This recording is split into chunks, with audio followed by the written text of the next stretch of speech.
Shalom. Perkenalkan kami dari kelompok 3. Saya atas nama Winda Manalu. Saya atas nama Santa Agustina Hutagalu. Dan saya atas nama Enja Suhombing. Di sini kami akan menjelaskan 3 bagian dari kitab-kitab sejarah, yaitu Esdra, Nehemia, dan Ester sebagai pemenuhan tugas mata kuliah pembimbing Perjanjian Lama yang diampu oleh Ibu Melina Sipahutar. Di sini saya akan menjelaskan tentang kitab Esra. Penulis kitab Esra yaitu Esra sendiri. Tahun penulisan kitab Esra yaitu 420 sampai 450 sebelum Masehi. Sejarah kitab Esra. Kitab Esra merupakan salah satu kitab yang termasuk dalam kitab-kitab sejarah pada Perjanjian Lama di Alkitab Kristen. Dalam Tanakh atau Alkitab Ibrani, kitab ini menjadi bagian dari kitab kolektif yang bernama Kitab Ezra sampai Nehemia atau Kitab Ezra, yang termasuk dalam kitab-kitab tanpa pengelompokan resmi dalam Ketuvim. Dan penamaan dari kitab Esra sebenarnya bermacam-macam, tergantung tradisi gerejanya. Susunan dan nama-nama kitab Esra dan kitab Nehemia yang digunakan dalam Alkitab terjemahan bahasa Indonesia umumnya merupakan tradisi modern yang diikuti oleh kebanyakan Alkitab versi modern. Terdapat beberapa versi kitab Ezra, yakni Ezra Ibrani, Ezra Yunani, dan Ezra Latin. Kitab ini menceritakan tentang orang-orang buangan yang pulang dari Babel ke Yerusalem setelah diizinkan oleh Raja Kores Agung dari Persia, serta usaha-usaha mereka dalam membangun kembali bait suci. Ezra membantu menyusun kembali kehidupan rakyat dalam bidang agama dan sosial, agar dapat melindungi warisan rohani Israel. Pembagian kitab Ezra. 1. Peristiwa yang digambarkan dalam Ezra 1 ayat 1-11 adalah periode pertama sejarah tentang manusia sampai ketika bangsa Israel bersiap untuk memasuki tanah Kanaan. Yang kedua, pasal 1-6, kepulangan pertama di bawah Zerubabel dan pembangunan kembali bait Allah. Yang ketiga, pasal 7-10, pelayanan Ezra. Kitab ini berlatar waktu setelah negeri Babel runtuh dan dikuasai oleh Persia. Kitab ini menceritakan tentang orang-orang buangan yang pulang dari Babel ke Yerusalem setelah diizinkan oleh Raja Kores Agung dari Persia, serta usaha-usaha mereka dalam membangun kembali bait suci Allah. Kemudian pesan moral dari kitab Ezra yaitu 1. Berharga di mata Allah dan diri sendiri. Yang kedua, kasih yang sejati. Yang ketiga, kesusahan di hari yang lalu menjadi keberhasilan hari ini. Kitab Nehemia. Sejarah kitab Nehemia bersama dengan kitab Ezra, kitab ini mencatat sejarah dari 3 rombongan yang kembali ke Yerusalem.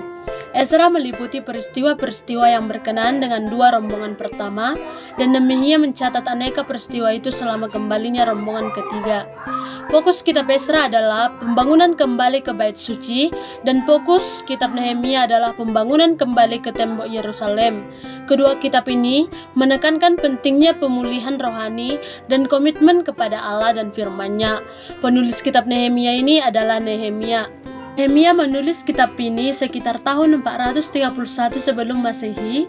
Nehemia yang hidup sejaman dengan Ezra melayani sebagai juru minuman antara sastra atau Raja Persia ketika ia menerima kabar bahwa orang buangan yang kembali ke Yehuda dari Babel dan Persia sedang dalam kesulitan dan tembok diberi kuasa oleh Raja Artasta untuk pergi ke Yerusalem sebagai gubernur dan membangun kembali tembok-tembok kota.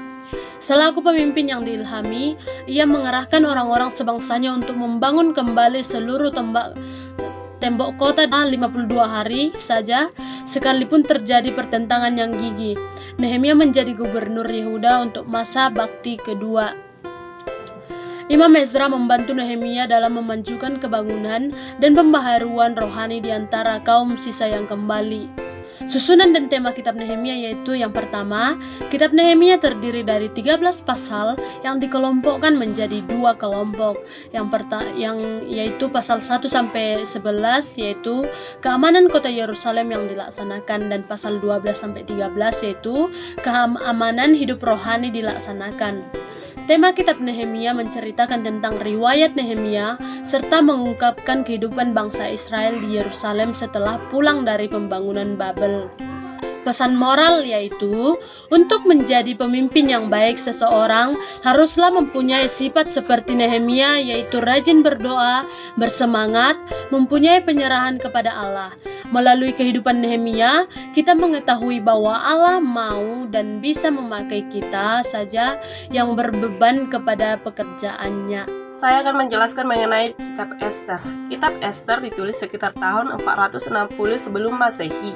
Penulisnya tidak diketahui dengan jelas, tapi diperkirakan penulisnya adalah seorang Yahudi yang tinggal di Persia, karena si penulis dengan jelas menyebutkan atau mengetahui adat dan kebiasaan Persia dan sama sekali tidak disebutkan mengenai Israel, tanah Yudea dan kota Israel.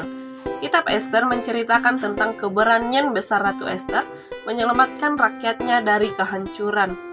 Kitab Ester ditulis dalam bentuk narasi bergenre melodrama dan berlatar di ibu kota Persia yaitu Susan pada tahun ketiga pemerintahan Raja Persia yaitu Raja Ahasveros.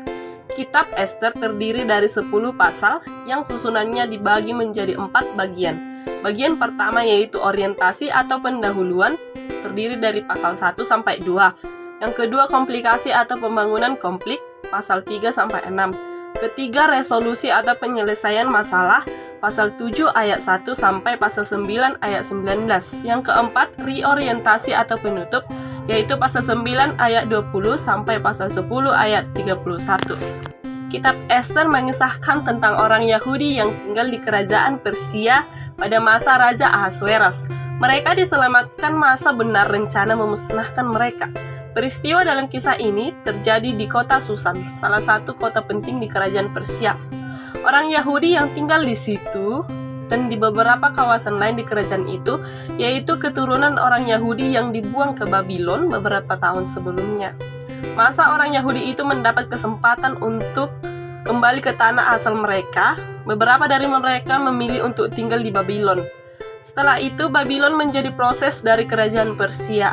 Orang Yahudi tidak bercampur baur dengan suku lain di kerajaan itu dan mempertahankan aturan sejak dahulu kala, yaitu adat dan agama mereka. Karena itu, banyak orang lain membenci mereka. Kisah ini menceritakan tentang seorang pejabat Persia yang bernama Haman menjadi marah dengan seorang Yahudi yang bernama Mordekai. Akibatnya, Haman membuat rencana membunuh semua orang Yahudi yang tinggal di kerajaan itu. Tuhan menyelamatkan orang Yahudi menempuh seorang wanita Yahudi yang dipilih oleh Raja Ahasveros menjadi istrinya dan ratu baru. Nama wanita itu adalah Ester, anak Abihail.